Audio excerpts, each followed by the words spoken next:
उस्ताद आपको शर्म नहीं आती? पहले ही दिन अपनी मंगेतर को छोड़कर निकल गए। फराज, मैंने नूर साहिबा को नुकसान न पहुंचे इसलिए हाँ कहा था। अगर नूर साहिबा के जहन में मंगनी मंसूब जिंदगी गुजारने जैसे ख्वाब हैं तो वो मेरे साथ मायूस हो सकती है। क्या मुझे इससे भी ज्यादा साफ बात करनी चाहिए थी? आप ये नहीं बोल सकते थे। लड़की का दिल मत दुखाए उस्ताद। बाद में ज्यादा दिल नहीं टूटेगा। यार उस्ताद, नूर बड़ी समझदार लड़की है। उसे पता है कि आप इस रास्ते पर मोहब्बत की वजह से नहीं आए। आप भी बात का बड़ा बना दे। या अल्लाह, क्या मैंने उसका दिल दुखाया है? उसने कुछ कहा क्या? नहीं उस्ताद, उसने तो नहीं कहा, बस मैं उसके हाल और रवैये से समझ गया। अच्छा, तो तुम घर गए थे? हाँ, वो खैरात का घर है ना, बस वहीं गया था। समझ गया। क्या हुआ? बुरा लगा? नहीं, मुझे बुरा नहीं लगा, मगर अगर बाबा देख लेते तो बिल्कुल खुश नहीं होते वो। फराज, नूर साहिबा भी, तुम भी और मैं भी, क्योंकि हमने कुछ भी सोचा नहीं था इसलिए आज ये सब कुछ हो रहा है। उस्ताद देखें, आप अपनी मौजूदा हालत पर गुस्से में हैं, इसीलिए ऐसा कर रहे हैं और बिला वजह नूर पर भी नाराज हो रहे हैं। उस लड़की का कोई कसूर नहीं है। जरा होश में आए आप। हमारे यहाँ ऐसे नहीं चलता। हम गए, लड़की का हाथ मांगा, अब वापसी नहीं। ये खानदानी मामला है, खानदानों के सामने दिया हुआ वादा है। कैसे आप सिर्फ इसीलिए रिश्ते को निभा रहे हैं कि कोई वापसी नहीं है?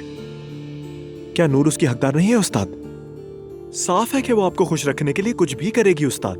आप भी जरा कोशिश करें। कोशिश करना एक बात है और झूठ की जिंदगी जीना दूसरी बात है फराज।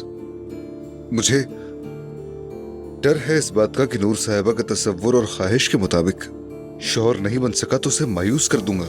मेरे ख्याल में आप बनना शुरू हो चुके हैं। ये कहां से आ गया? देखें, सिर्फ इसीलिए कि मैं उससे मिला हूं, आप फौरन नाराज हो गए।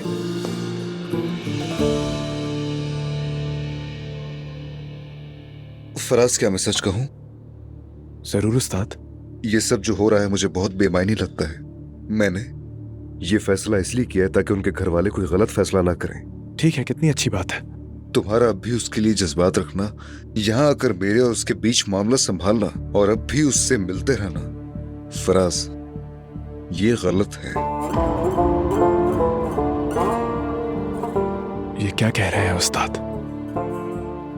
क्या ये झूठ है? तो अब मैं ही कसूरवार हो गया? यहाँ कसूरवार या बेकसूर की बात नहीं, सही और गलत की बात है। देखो, मेरी बात का बुरा मत मानना, तुम मेरे भाई जैसे हो, मगर खानदान अब उसके बाद तुम्हारी नूर साहिबा के साथ कुर्बत को अच्छा नहीं समझेगा।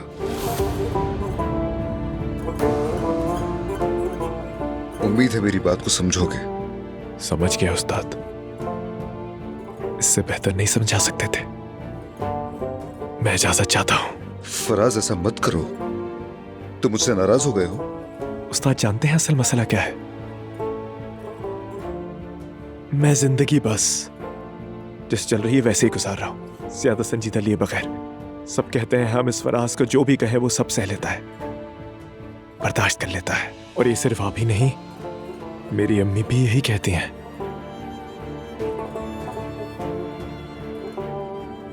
लगता है मसला मुझी में है।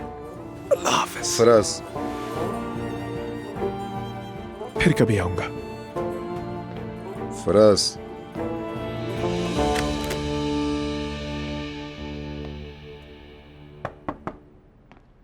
नायला, तुम ठीक हो? काम कर रही थी। मैंने एलिफ को देख लिया है, सो रही है। तुम्हारी फिक्र हुई? मैं बिल्कुल ठीक नहीं हूँ। अज़लान ने एक घर खरीदा है, दुआ के लिए तोहफा है वैलेंटाइन डे का। मेरे पास क्या है? सिफर।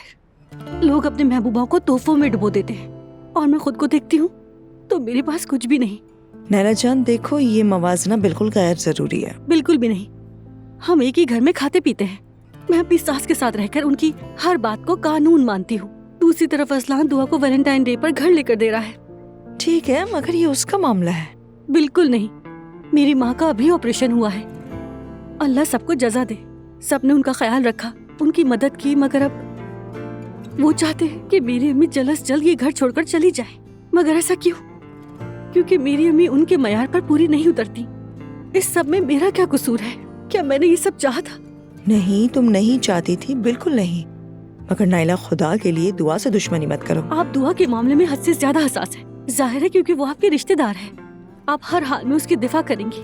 भाई मैं दुआ का क्या बिगाड़ूंगी? सबने मुझे हसद करने वाली और बुरी समझ लिया है। ऐसा कुछ नहीं है। मगर अगर मेरे साथ नाइंसाफी होगी तो आवाज भी ना उठाओ। नाइला जान, हर किसी की कुछ हुदूद होती हैं। खुदा के लिए इसे जाती मसला मत बनाओ। मैं बनाऊंगी। मैं इस घर में दुल्हन बनकर आई हूँ और मैं जब इस घर में आई थी तो ये कहा गया था कि हमें तुम्हारा पस मंजर मालूम है। साफ लफ्जों में मुझे कुछ भी नहीं मांगना। मैंने भी कुछ नहीं मांगा। अपने शौहर को सर आंखों पर रखा और रखूंगी। तो ठीक है ना, देखो तुमने ये सब चीजें पीछे छोड़ दी हैं। अगर मेरी देवरानी को तोहफे में घर मिले और मैं इस घर में रहने पर शुक्र अदा करती रहूं तो बहुत सी बातें हैं जो बर्दाश्त से बाहर है। कोई उनका बुरा न माने बस।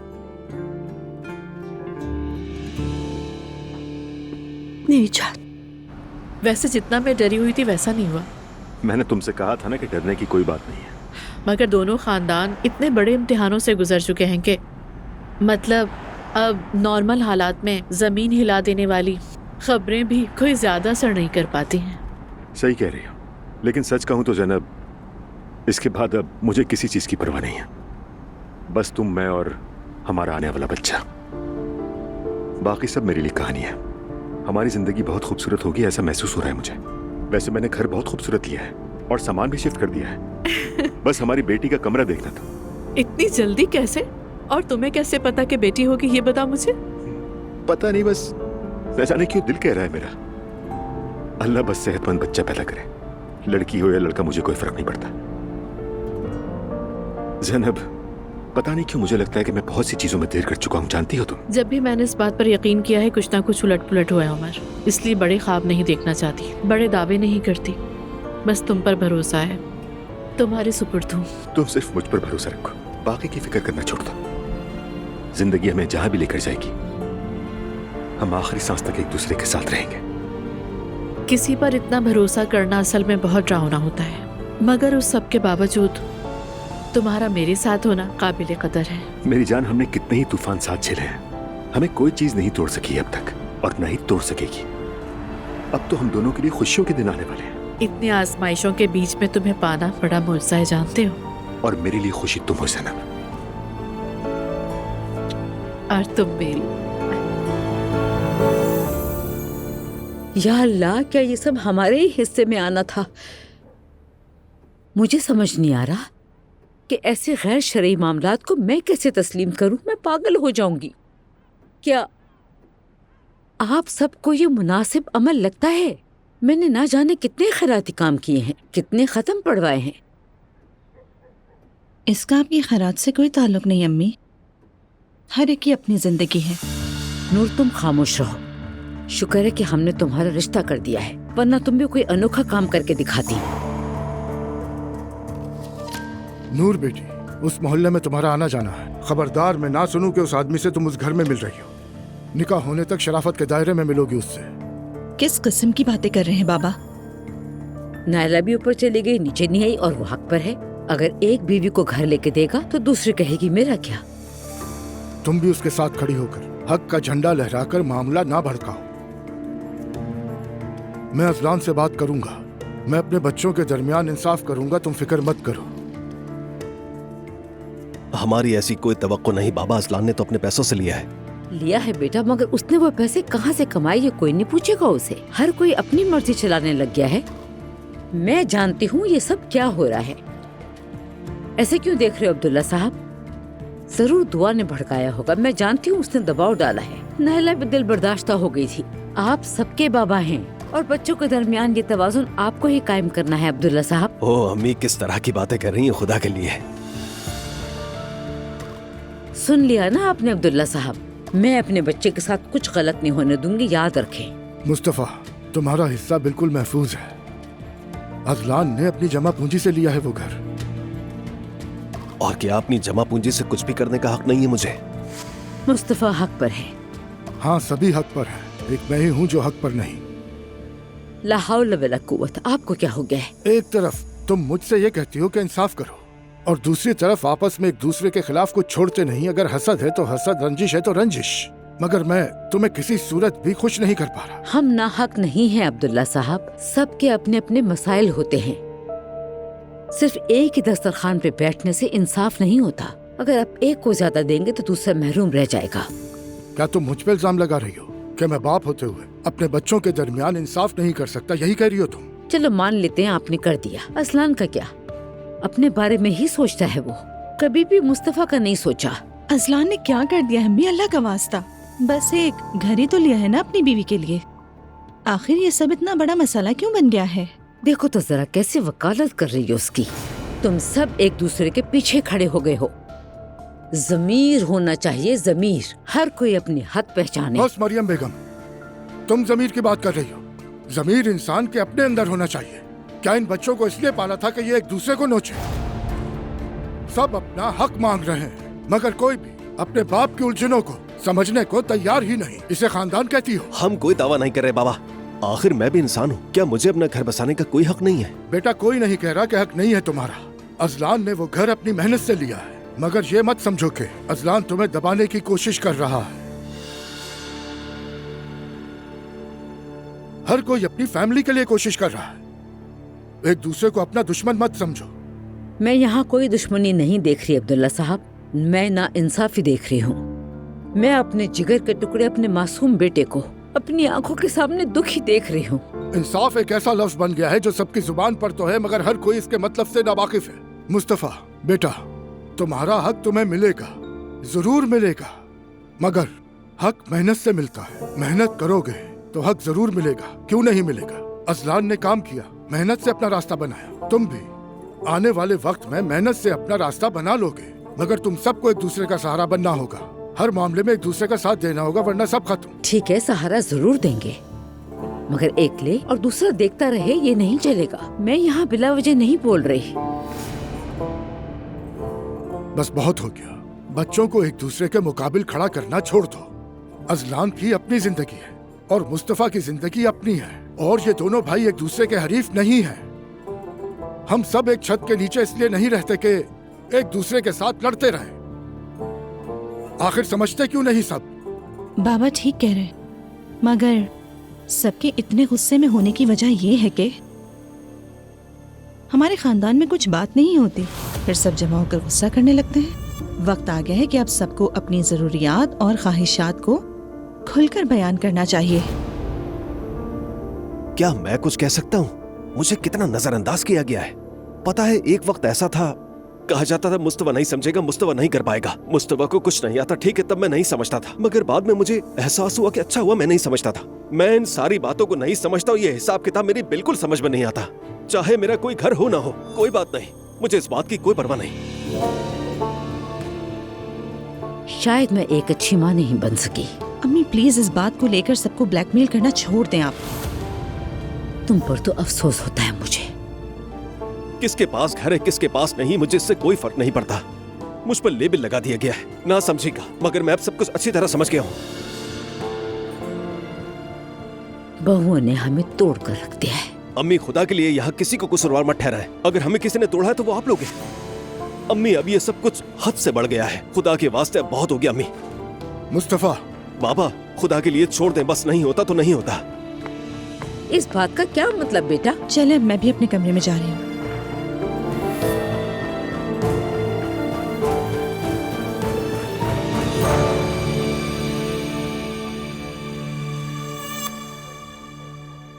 क्या हम कल जा रहे हैं?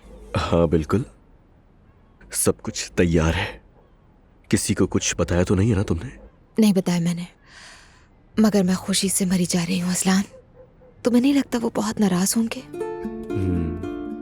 मुझे लगता है हम घर वाले मामले में गुस्से की हद पार कर चुके हैं। और तुम तो जानती हो ना कि हर कोई हमारी शादी चाहता ही है।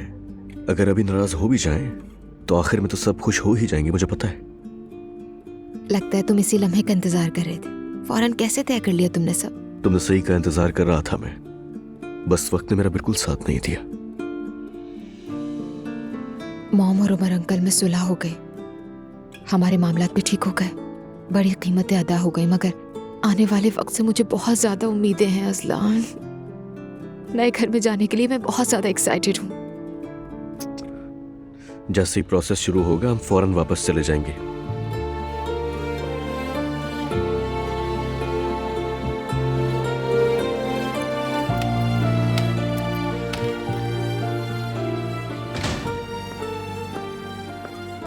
मम्मी, सोई नहीं आप अभी तक?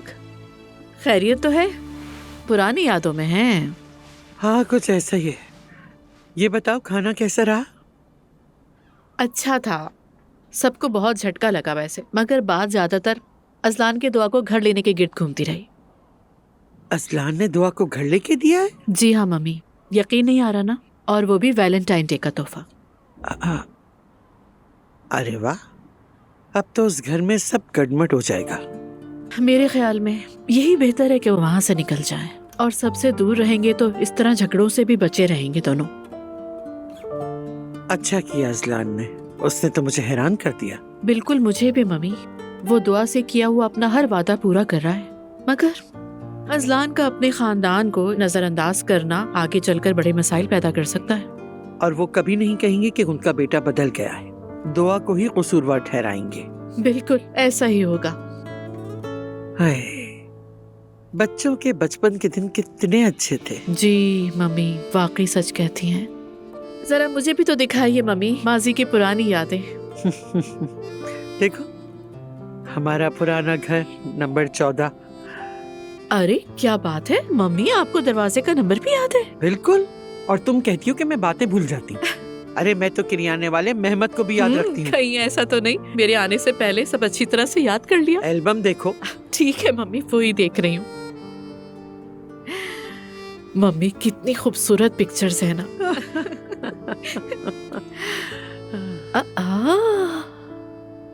मुस्तफा, मुझे एक बात का जवाब दो। हमारी शादी को इतना अरसा तो नहीं हुआ है ना? तुम मुझसे ऐसे क्यों पेश आते हो जैसे हमने कई साल गुजार दिए हों? अचानक ये बात कहाँ से आ गई? क्या तुम चाहते हो कि हमारी शादी भी तुम्हारे माँ बाप की तरह सिर्फ जिम्मेदारी बन जाए? आखिर तुम्हारे दिमाग में ये सारे ख्यालात डालता कौन है? इस सब के लिए मेरा अपना दिमाग काफी है। दुआ के लिए कैसी तवज्जो, कैसा प्यार, कैसा इश्क। दूसरी तरफ मेरी हालत देखो जरा। क्या खराबी है हालत में? किस चीज की कमी है तुम्हें? घर की। खुदा के लिए नायला, यानी फिर से अजलान की हरकतों की कीमत मुझे ही चुकानी पड़ेगी। अजलान की हरकतें नहीं, उसका वल्हाना जज्बा कहो। वो दुआ को जीतने के लिए सब कुछ कर रहा है, और तुमने मुझे जीतने के लिए क्या किया है मुस्तफा? मैं तुम्हें क्यों जीतने की कोशिश करूं नायला? हम पहले ही साथ हैं। तो फिर नाराज हो जाते हैं। नायला, क्यों मेरा दिमाग खराब कर रही हो? अब तुम फिर से शुरू मत हो जाओ। मेरी क्या गलती है? हमने एक बोर्ड ली, उसमें भी सिर्फ 3 बार सवार हुए थे। घर वालों की तरफ से जो डांट नहीं सुनी थी वो भी सुनी। मेरी माँ का अभी ऑपरेशन हुआ है, अम्मी ने एक बार भी आकर खैरियत पूछने की जहमत नहीं की है मुस्तफा। अरे वो बच्चों को संभाल रही थी ना। अच्छा, ये उनका बहाना है। अगर जैनब साहिबा का ऑपरेशन होता तो तुम्हारी 7 नस्लें दौड़ी चली आती। अब मैं क्या करूं नायला? मुझसे क्या चाहिए तुम्हें? अपनी अहमियत जाहिर करो मुस्तफा, कोई मौकिफ तो अख्तियार करो। किसी ने भी हॉस्पिटल में एक फूल तक नहीं भेजा, लेकिन अगर अनजानों में किसी का ऑपरेशन होता तो नाल खानदान फूलों से पूरा हॉस्पिटल भर देता। क्योंकि जाहिर है मेरी माँ गरीब है, तुम्हारे मयार की नहीं, तभी तुम्हें कोई परवाह ही नहीं। लेकिन फिक्र ना करो, मैं सब कहीं लिख रही हूँ। अच्छा लिख लो, ठीक है, हो गया। अभी नहीं, कल मेरी माँ को वार्ड में शिफ्ट किया जाएगा। मेरा पहला काम यही होगा कि उनके लिए एक अच्छा मुकम्मल सजा हुआ घर देखो। देखो, जैसे तुम्हें कोई पैसे देता ही नहीं, तुम जो चाहो ले लो। सो रही हूँ मैं। तौबा, अस्तगफिरुल्लाह, तौबा तौबा।